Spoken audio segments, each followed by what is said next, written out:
കുഞ്ഞായിരുന്ന അവസ്ഥയിൽ തന്നെ തന്റെ സമൂഹത്തോട് പ്രബോധനം നടത്തിയ ഒരു നബിയെ നമുക്ക് ചരിത്രത്തിൽ കാണാൻ കഴിയുമെങ്കിൽ ആ നബി മഹാനായ റൂഹുല്ലാഹി ഈസാ അലൈഹിസ്സലാത്തു വസ്സലാമ.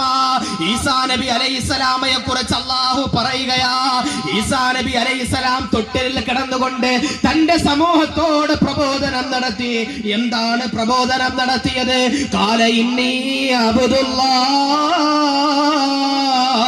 ഞാൻ അല്ലാഹുവിന്റെ ഒരു അടിമയാണ്. ഞാൻ ദൈവത്തിന്റെ പുത്രനല്ല, ഞാൻ യേശുവിന്റെ സഹോദരനല്ല, മറ്റൊരുത്തന്റെ പാവം പേറാൻ ദുനിയാവിലേക്ക് വന്നവനല്ല, നിങ്ങളുടെ പാവങ്ങൾ എന്റെ മുമ്പിൽ പറഞ്ഞിട്ട് കഴുകിക്കളയാൻ വന്നവനല്ല. ഖാല ഇന്നി അബ്ദുല്ലാഹ്, ഞാൻ അല്ലാഹുവിന്റെ ഒരു അടിമയാണ്, ഞാൻ അല്ലാഹുവിന്റെ അടിമയാണ്. അവിടെയും മഹാനായ റൂഹുല്ലാഹി ഈസാ അലൈഹി